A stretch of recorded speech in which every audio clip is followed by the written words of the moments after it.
إن الحمد لله نحمده ونستعينه ونستغفره ونتوب إليه ونعوذ بالله من شرور أنفسنا ومن سيئات أعمالنا من يهده الله فلا مضل له ومن يضلله فلا هادي له أشهد أن لا إله إلا الله وحده لا شريك له وأشهد أن محمدا عبده ورسوله اللهم صل على محمد وعلى آله وصحبه ومن تبعهم بإحسان إلى يوم الدين يقول الله تعالى في القرآن الكريم بعد أعوذ بالله من الشيطان الرجيم يا أيها الذين آمنوا اتقوا الله حق تقاته ولا تموتن إلا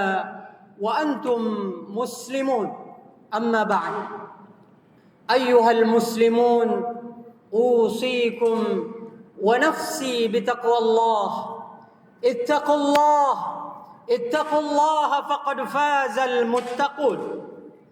Sidang Jumat yang dimuliakan Allah Subhanahu wa taala. Mari sama-sama kita panjatkan puji dan syukur kehadirat Allah Subhanahu wa taala. Dialah Allah Zat yang Maha Esa, yang Maha Pengasih lagi Maha Penyayang.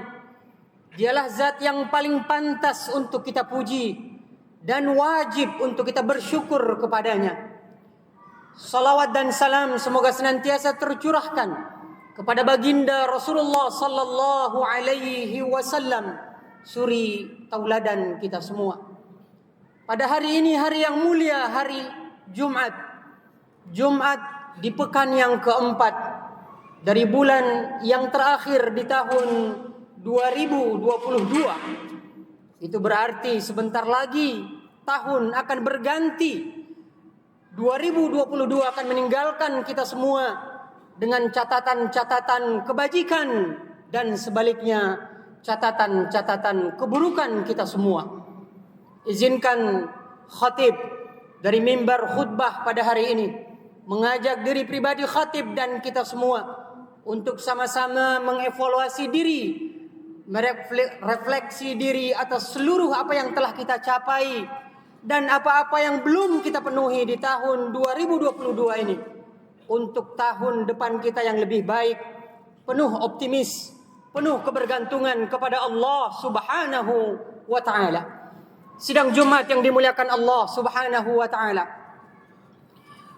Rasulullah sallallahu alaihi wasallam adalah suri tauladan kita semua. Seringkali di antara keteladanan beliau ada yang masih lalai untuk belum kita ikuti. Di antaranya misalnya pada momen Jumat kali ini, mari kita sama-sama menyimak dan merenungi satu hadis Rasulullah sallallahu alaihi wasallam yang berisi atau mengandung satu doa beliau yang beliau ajarkan kepada sahabat-sahabatnya. Bahkan beliau baca selalu doa itu setiap hari, memohon kepada Allah Subhanahu wa taala untuk berlindung kepadanya dari 4 perkara buruk yang bisa saja menjadi sumber keburukan seseorang, mara bahaya bagi seorang mukmin tentunya. Sidang Jumat yang dimuliakan Allah Subhanahu wa taala. An Zaid bin Arqam, dari sahabat Rasulullah sallallahu alaihi wasallam, Zaid bin Arqam. Hadis ini diriwayatkan oleh Imam Muslim dalam kitab sahihnya. Rasulullah sallallahu alaihi wasallam berdoa dan mengajarkan doa ini kepada sahabat-sahabatnya. Allahumma inni a'udzu bika min ilmin la yanfa' wa min qalbin la yakhsha' wa min nafsin la tashba' wa min da'watin la yustajabu laha. Sidang Jumat yang dimuliakan Allah Subhanahu wa taala. Ada 4 perkara buruk di mana Rasulullah sallallahu alaihi wasallam bukan saja memohon perlindungan setiap hari kepada Allah Subhanahu wa taala dari 4 perkara buruk tersebut, tetapi beliau bahkan mengajarkan dan menganjurkan sahabat-sahabat mulia beliau untuk senantiasa mengamalkan doa ini dan bersungguh-sungguh berlindung dari 4 perkara buruk ini. Semoga ini menjadi bekal penting bagi kita semua. Perkara buruk yang pertama yang dimaksudkan oleh Rasulullah sallallahu alaihi wasallam adalah ilmu yang tidak bermanfaat. Mungkin kita semua sudah berbangga merupakan orang yang senantiasa hadir di majelis-majelis ilmu. Mungkin kita semua dengan bisnis-bisnis kita, usaha-usaha kita, dan semua apa yang ingin kita capai di dunia ini sudah sangat merasa cukup atas ilmu yang sudah kita gapai. Tetapi pertanyaannya, apakah ilmu yang sudah kita pelajari, ilmu yang sudah kita dapatkan tersebut sudah bermanfaat bagi kita, ataukah sebaliknya? Apa yang dimaksud dengan ilmu yang tidak bermanfaat? Para ulama memberikan isyarat, tanda-tanda bagaimana seorang mukmin mengukur ilmunya. Apakah ilmu yang dia dapatkan dari majelis-majelis yang setiap minggu dia hadir di dalamnya telah menjadi ilmu yang bermanfaat atau tidak? Karakter yang pertama dari ilmu yang bermanfaat, meringkas dari penjelasan para ulama, adalah al-ilmu alladhi yahussuhu ala ta'atillahi wa taqwah. Ilmu dikatakan bermanfaat adalah ketika si penuntut ilmu tersebut setelah dia mendapatkan ilmu, ghairah, semangatnya untuk taat dan tunduk kepada Allah Subhanahu wa taala semakin membuncah, dan dia semakin bersemangat untuk menjadi hamba yang paling tunduk dan takut kepada Allah Subhanahu wa taala. Karakteristik ilmu yang bermanfaat yang kedua adalah al-ilmu alladhi yub'iduhu 'anil humumi wal qadar. Ilmu yang bermanfaat adalah ilmu yang menghilangkan seluruh kekhawatiran dan keraguan-raguan seorang mukmin dalam dirinya akan rezekinya, akan jodohnya, akan hal-hal positif yang ia akan dapatkan di masa yang akan datang. Semuanya itu hilang karena ilmu yang bermanfaat yang menambah keyakinannya kepada Allah Subhanahu wa taala. Al-ilmun nafi', ilmu yang bermanfaat. Al-ilmu alladhi yuzhiduhu bid-dunya wa yuraghibuhu fil akhirah. Ketika kita ingin mengukur ilmu yang sudah kita pelajari dan kita dapatkan, apakah termasuk ilmu yang bermanfaat atau tidak bermanfaat bagi kita? Lihat, apakah kita sudah menjadi pribadi yang zuhud terhadap dunia dan pribadi yang sudah bersungguh-sungguh berorientasi hanya untuk mengejar apa-apa yang dijadikan Allah di akhirat kelak. Sidang Jumat yang dimuliakan Allah Subhanahu wa taala. Imam Ibnu Athaillah As-Sakandari dalam sebuah kitab beliau yang sangat fenomenal, sangat terkenal, Kitabul Hikam, beliau menjelaskan bahwa al-ilmun nafi' huwa alladhi yanbasitu fi sadri syu'a'uhu. Ilmu yang bermanfaat adalah yang menghadirkan cahaya hidayah dalam hati si penuntut ilmu tersebut. Wa yakshifu bihi 'anil qalbi qana'uhu. Ilmu yang bermanfaat adalah ilmu yang menghadirkan dalam jiwa si penuntut ilmu tersebut rasa qanaah, merasa cukup, puas dan ridho atas nikmat yang telah Allah anugerahkan kepadanya. Wa khairul ilmi ma kanatil khasyatu ma'ahu. Sebaik-baik ilmu adalah ilmu yang membersamainya rasa takut kepada Allah Subhanahu wa taala. Wal ilmu in qaranathu al khasyatu falaka.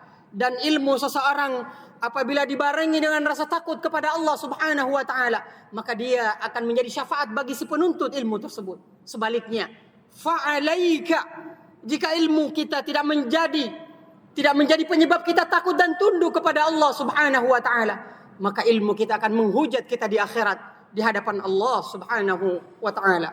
Sidang Jumat yang dimuliakan Allah Subhanahu wa taala, Allah menjelaskan tentang kisah seorang manusia yang diabadikan dalam Al-Quran di surat Al-Qasas ayat 78 sampai dengan ayat 81. Semua kita hadirin sekalian pasti mengenal dan pernah mendengar tentang Qarun. Qarun, orang yang tersukses di zamannya, mengumpulkan harta apa saja yang dia inginkan. Tetapi kesalahan terbesar Qarun sebagai hamba Allah Subhanahu wa taala, ilmunya tidak bermanfaat baginya untuk semakin tunduk kepada Allah Subhanahu wa taala, tetapi dia menjadi hamba yang sombong kepada Tuhannya. Bagaimana kita tahu bahwa ia sombong? Disebutkan dalam Al-Quran, qala, Qarun berkata, innama, sesungguhnya utituhu ala ilmin indi. Ilmu yang aku pakai untuk aku mencari nafkah dengannya, dan aku sukses mengumpulkan apa-apa saja yang aku inginkan. Utituhu ala ilmin indi. Sesungguhnya ilmu-ilmu itu berasal dari diriku sendiri. Mungkin hari ini banyak orang yang melakukan apa yang telah dilakukan Qarun. Tapi sadarlah dan kembalilah kepada Allah Subhanahu wa taala.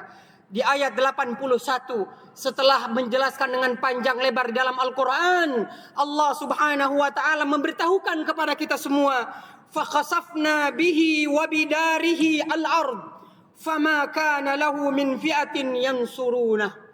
Apa yang didapatkan Qarun dengan kesombongannya, dengan ilmunya tersebut, Allah menenggelamkan dirinya dengan rumahnya yang mewah, istananya dan harta-hartanya ke dalam tanah, ke dalam bumi. Fama kana lahu min fi'atin yansuruna. Semakin kasihannya, saat itu tidak ada seorang pun dari pengikut-pengikutnya yang mampu menolong Qarun dari azab Allah Subhanahu wa taala.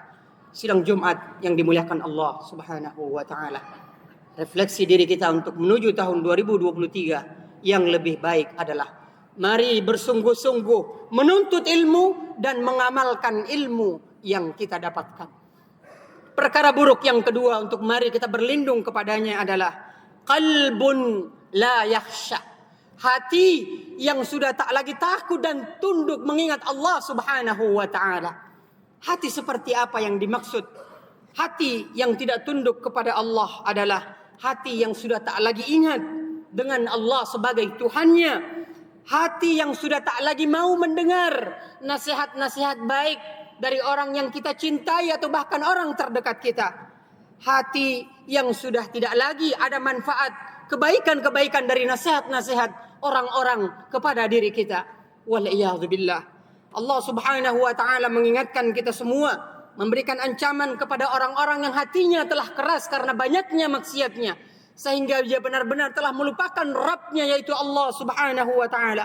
Allah berfirman, fawailun, celakalah, lil qasiyati qulubuhum min dzikrillah, kepada hati-hati orang-orang yang sudah tak lagi mengingat Allah Subhanahu wa taala. Ulaika fi dhalalim mubin. Orang-orang yang hatinya keras, tak lagi mau mengingat Allah sebagai Tuhannya, mereka hakikatnya adalah telah berada dalam kesesatan-kesesatan yang nyata.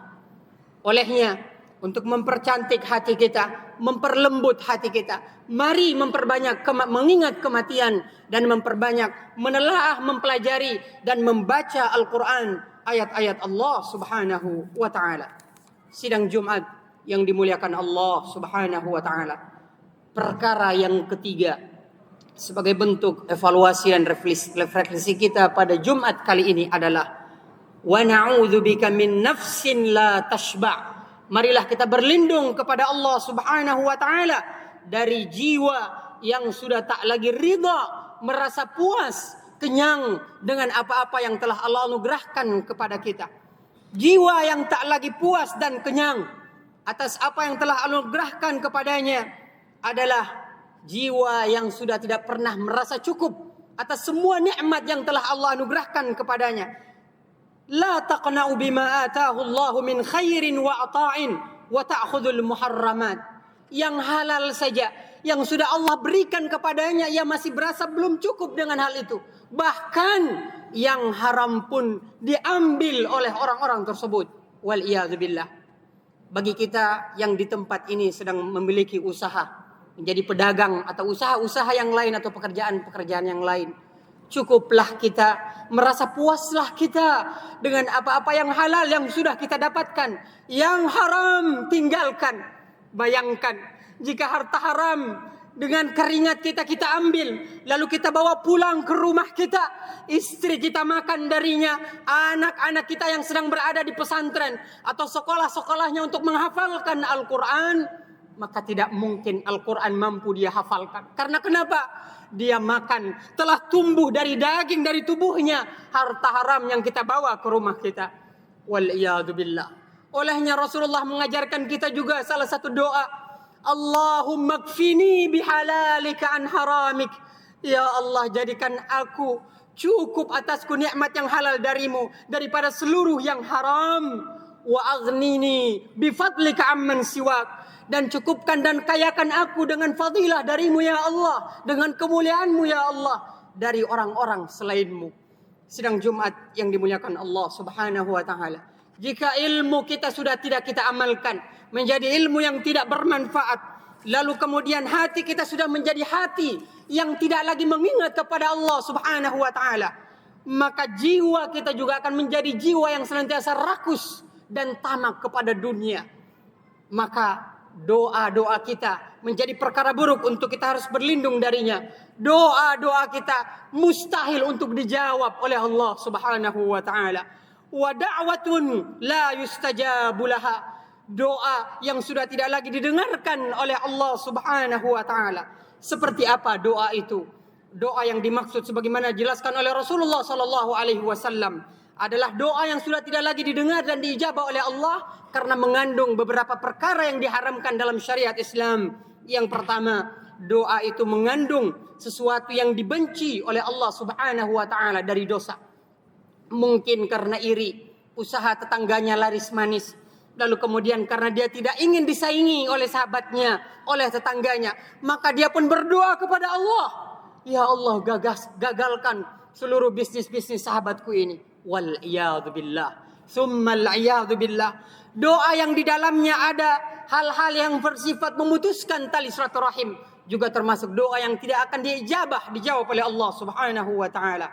Atau doa yang ketika kita panjatkan tidak ada sedikit pun rasa ikhlas di dalam hati kita, maka juga termasuk doa yang tidak akan diijabah oleh Allah Subhanahu wa taala.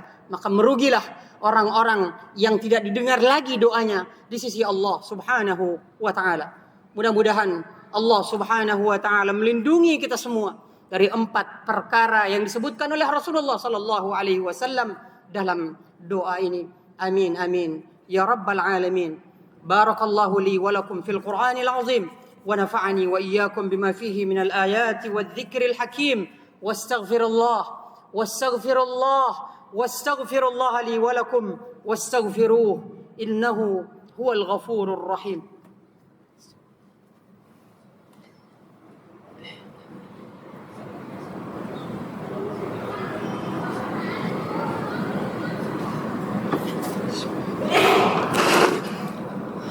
الحمد لله وكفى والصلاة والسلام على رسوله المصطفى وعلى آله وأصحابه أهل التقى والوفاء. أشهد أن لا إله إلا الله وحده لا شريك له وأشهد أن محمدا عبده ورسوله. اللهم صل على محمد وعلى آل محمد. يقول الله تعالى في القرآن الكريم: أعوذ بالله من الشيطان الرجيم. يا أيها الذين آمنوا اتقوا الله وقولوا قولا سديدا يصلح لكم أعمالكم ويغفر لكم ذنوبكم ومن يطع الله ورسوله فقد فاز فوزا عظيما.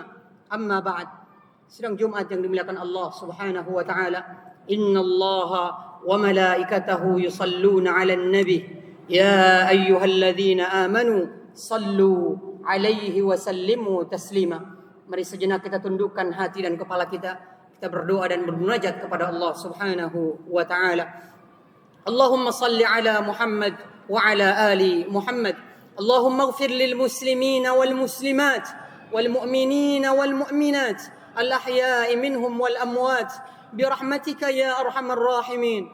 Allahumma 'allimna ma yanfa'una wanfa'na bima 'allamtana وارزقنا علوما تنفعنا في الدين والدنيا والآخرة. اللهم آت نفوسنا تقواها زكها أنت خير من زكاها أنت وليها ومولاها. اللهم اغفر لنا ولوالدينا وارحمهم كما ربونا صغارا. اللهم أعد المسجد الأقصى إلى رحاب المسلمين وارزقنا الصلاة فيه قبل الممات.